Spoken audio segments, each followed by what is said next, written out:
Hi, and welcome to the training video for editing a book. So, people write books for all kinds of reasons, and we edit all kinds of manuscripts.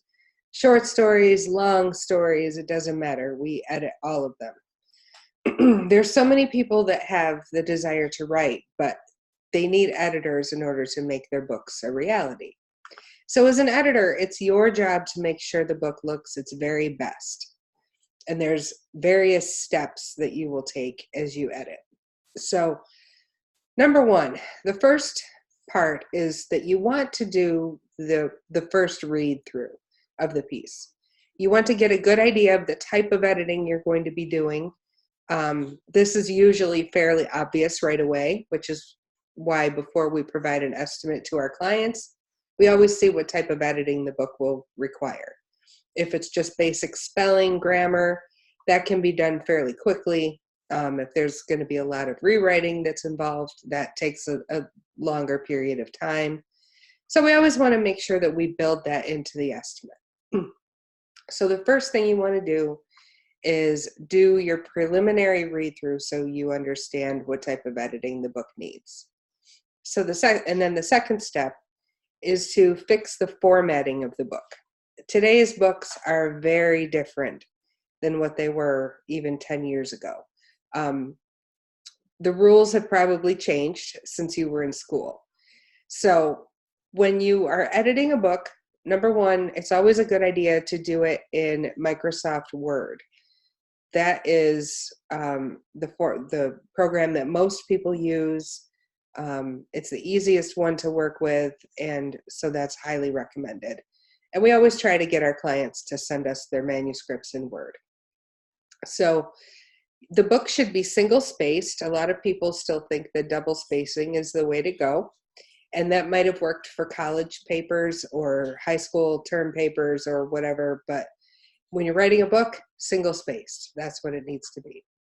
The chapter title should be bigger and bold.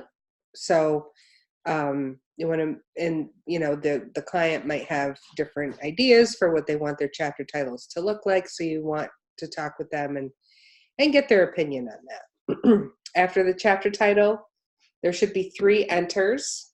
So you want to hit the enter key or return key 3 times, and then the chapter text should start.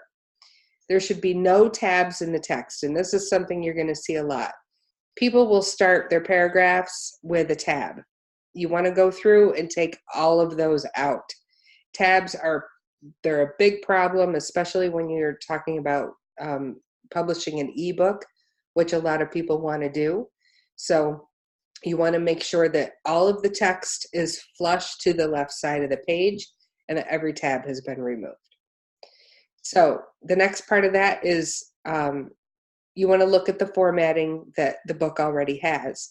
And in Word, there is a button that you can push that will actually show you all of the formatting that it has, and it will allow you to take those things out. And as you work, that's something that I can show you where it is if you're not aware of it already. You want to check to see, did the writer leave any spaces, 2 spaces after the period? And that's another thing. It's something that you probably brought with you over from high school, 2 spaces after a period. That was actually the rule because of printing presses. And now that those are they're kind of phased out or being phased out, 1 space, that's all you need. So you'll want to go through the book and make sure every sentence only has 1 space after the period, or exclamation point, question mark, whatever it is that they have. Below the very last line of every chapter. So you finish a chapter, you go to the next line below it, you want to add a page break. That is going to be very, very important, especially if they're going to be publishing an ebook. So then the next step is to begin the actual edit.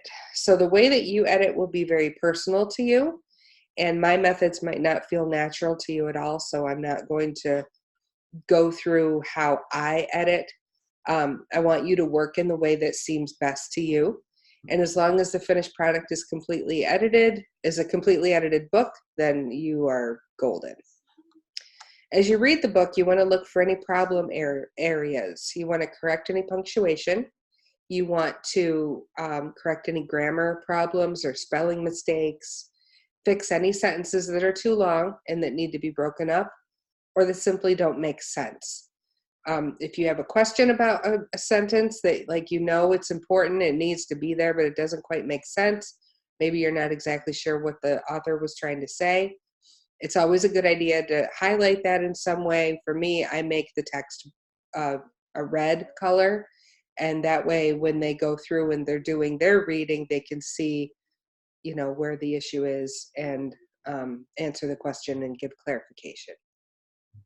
And so new paragraphs, you'll definitely want to add new paragraphs.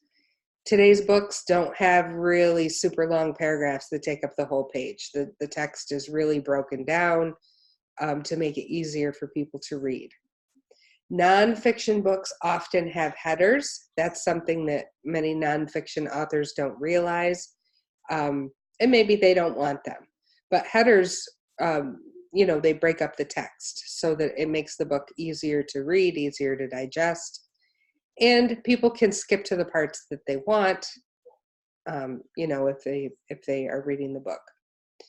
Anything that needs to be rewritten, rewrite that. So if a sentence, a lot of the authors that I work with, they'll write their sentences, but the phrases in them need to be switched. And I don't have an exact example for you right now, but anything that needs to be rewritten, go ahead and do that.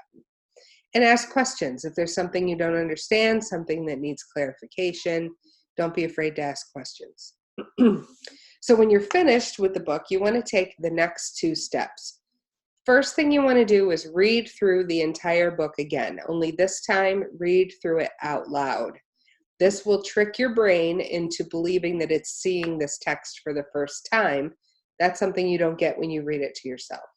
So you want to read it again out loud, and then you're going to see any, you know, any mistakes you made. Like, let's say you wrote the word to, T-O-O, and it's supposed to be T-O. Your brain will see that when you read it out loud, and you can make that change. So that's the first thing you do. The second thing is running the book through Grammarly.com. And if this is something that you're not familiar with, Grammarly is a free tool. It's a service that you can take advantage of.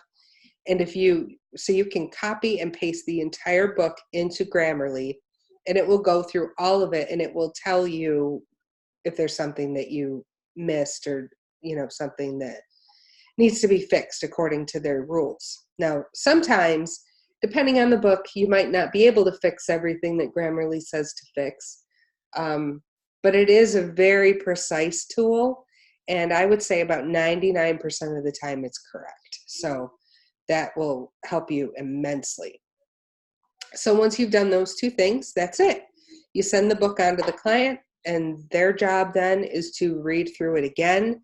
We always encourage them to read it out loud to themselves again, just so that they can have the advantage of tricking their brain into seeing the mistakes that they made, or things that they want to change.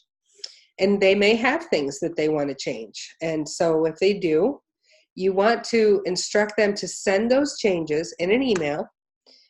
They should not make the changes themselves.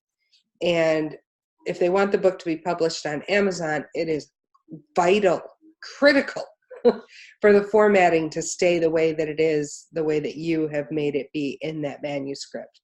So what my clients do is they'll send me feedback like chapter 2, page 57, paragraph 3, and and then they will indicate what change they want me to make. And that makes it a lot easier. That back and forth can go on for a short time. Don't be frustrated. Remember that this is a big deal for your client. They want to make sure their book is perfect before they publish it, or before they do whatever they're going to do with it. And it's your job to make it that way for them. It's a very important part of editing, meeting the client's needs. Editing can be a lot of fun, and many new authors are eager to get their work out into the world, and they're eager to work with a professional editor. So they will be very thankful for your services. If you ever have any questions about this, or if you run into a snag, I'm always here to help you. And this concludes our editing video. Thank you.